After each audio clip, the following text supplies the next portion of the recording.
Welcome to AP Statistics at Dublin High School. That person on the cover there is not one of the teachers. That's actually Hans Rosling, who is a Swedish physician. He actually passed away in 2017, but I put his picture on there because he's an example of someone in the real world. He was, a physician who cared a lot about public health. And so he used data science and specifically descriptive statistics to really have an impact on the world. He really changed the way that people viewed public health. And so he's a very inspiring person to me and really to the entire world of statistics. And so I like to let your students know that the study of statistics is something where they actually can change the world. They actually can have an impact on the world through learning and using statistics.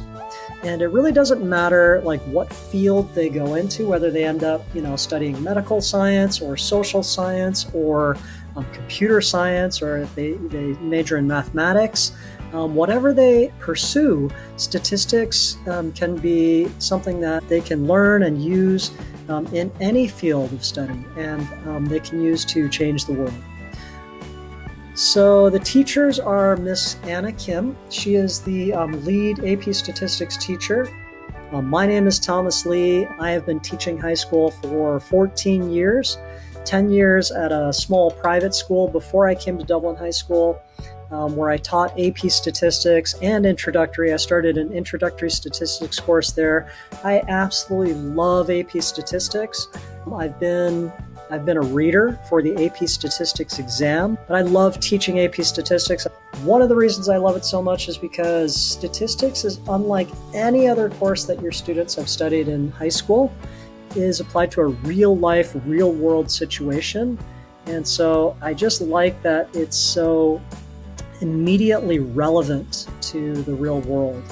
And, you always get that question, like, how is this going to relate to the real world, or how does this apply to my life? Well, really all of statistics applies to, real life.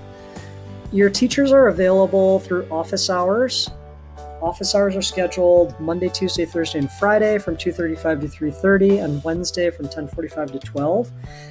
In addition, this year we have what's called directed intervention. That really applies more to students who are struggling to meet the academic standards, but those are also available.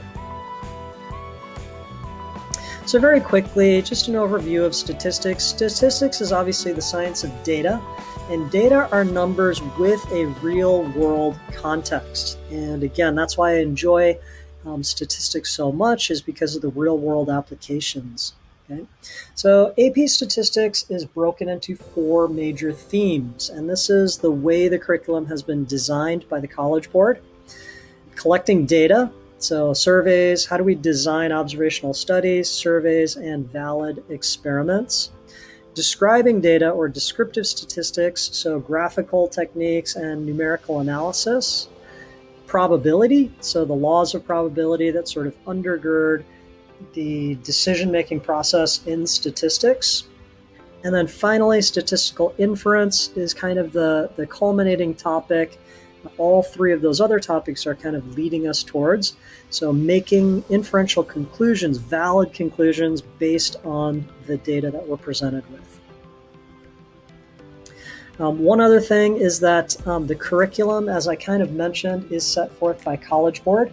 This is an AP class or an advanced placement class, so this is technically an introductory college level course. So yes, this is a college level course.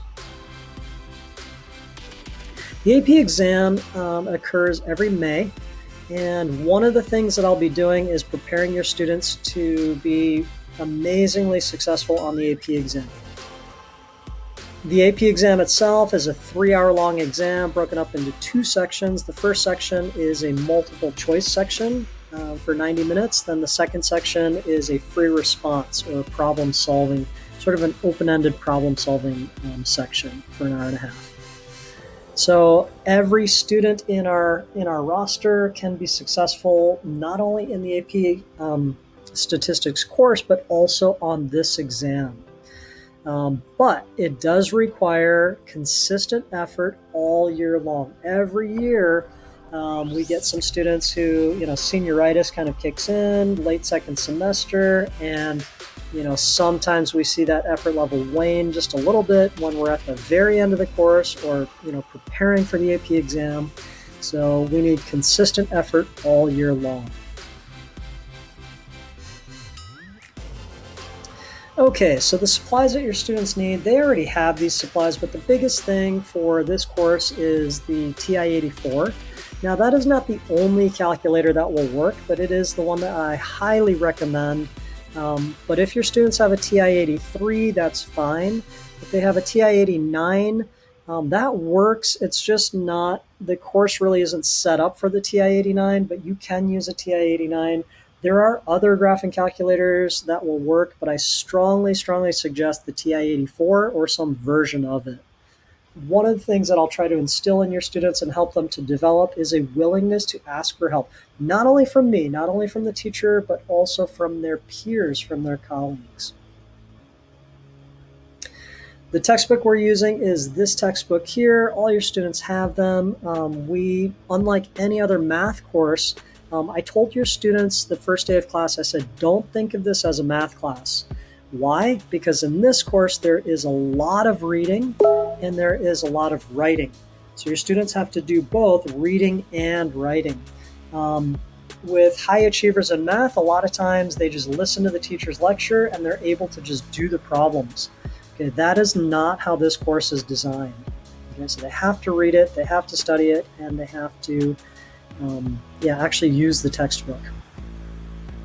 Okay, my expectation. So my goal is for everyone to understand statistics and also see how it's relevant to their lives, okay, both currently and in the future. My hope is for everyone to be successful in the course and to get a 5 on the AP exam. My expectation is that every single student will put forth the effort to be successful in this college level course. There's lots of support available. How can you support your students? Okay. The most important thing, especially in an online learning environment, is they need internet access. They need to have reliable internet access. Okay. They need a quiet, distraction-free environment. And you need to help them to view themselves as independent learners. Okay. You don't want to have them develop a mindset of, I can, every time I get stuck, I'll rely on the teacher to, kind of walk me through this. No, we really want to build up their agency, their sense of agency, that they take ownership of their learning and they become sort of self-motivated, independent learners who are very resourceful at finding solutions. Accountability. You can provide accountability, okay, by making sure that your students know what's coming up in the course. You do not have to organize their course for them. You don't have to organize their calendars for them, but it's perfectly fine for you, and I think it's perfectly appropriate for you to once in a while just ask them, hey, what's going on in AP Stats? Do you have any quizzes coming up? Do you have any tests coming up? What's your big, what's coming up? And they should be able to answer that, because that information is readily available to them in class and on Canvas. The biggest thing is to help them also develop a mindset of self-advocacy. When they need help, they need to advocate for themselves. They need to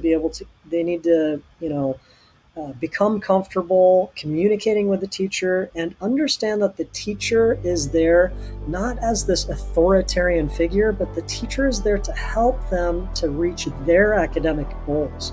So their teacher is really much more like a coach, like in a sport. They're the ones actually doing the sport and performing, but their coach is the one who's there to help them to reach whatever goals they have for themselves. Homework. We have a lot of homework in this college level course, this AP course. Your students are going to have homework every single day. Now, we don't meet every day, but your students will have homework every day. And they can expect to have 45 minutes to 1 hour of uninterrupted, focused effort. Okay? For homework every single day. That's 5 days a week.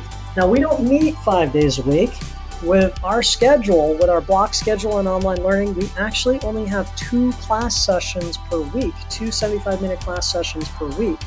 So that means that we are covering 5 lessons over 2 class sessions.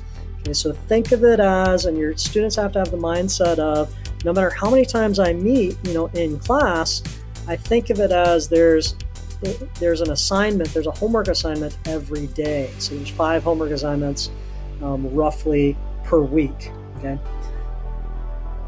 Assessments. So we are going to have quizzes every section. Okay, every chapter of the book is broken up into subsections, so we'll have a quiz to make sure everyone is on track. And then there's unit exams at the end of each chapter. In addition, there will be some projects, and there's a final exam or a midterm exam. So first semester, at the end of the first semester, there is a cumulative exam, a midterm exam. And then at the end of the course, there is a final exam. In addition, because of the online learning environment that we're in, we also have homework quizzes. Homework quizzes are basically the most authentic way for the teachers to assess how your students are doing in the middle of a chapter. Okay, so homework quizzes are basically, we break up the students in our classroom into smaller groups of 5 or 6, and then those 5 or 6 students have to discuss the previous night's homework, and they have to discuss how to solve those problems. And then the teacher goes into meets with each small group and then asks a student to explain the thought process and the solving process for one particular problem from the previous night's homework.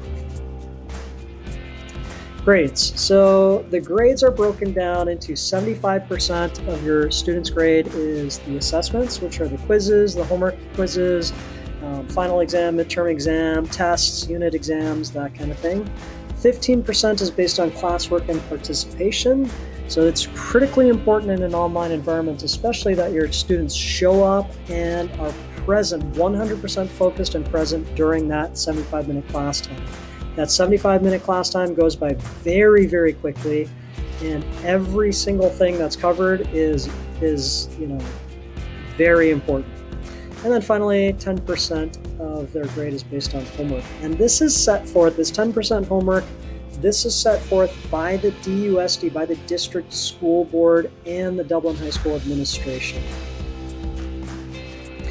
Code of Conduct. I'm not going to read this entire Code of Conduct to you, but especially in AP courses, a lot of times there's a lot of pressure on students to breach academic integrity. Breaches of academic integrity are taken very, very seriously. And breaching academic integrity has consequences. One of those consequences could be, depending on the severity of the breach, it could be a stain on your student's academic record, your student's permanent academic record. Nobody wants that. Nobody wants to put, a mark of academic dishonesty on somebody's transcript. But if a breach occurs, that is one of the consequences that may occur. Digital etiquette. I'm not going to read through all of these bullet points, but basically your students just have to be very polite, and they have to show up on time and remain in the classroom, in the Zoom session the entire time. Guys, that's it. Thank you so much for attending Back to School Night. Both Ms. Kim and I really hope to meet you in person sometime soon, and we really view this as a partnership. The parents and the teachers are partnering together to help your students become successful and meet all of their academic goals. Thank you so much, and hope to see you soon.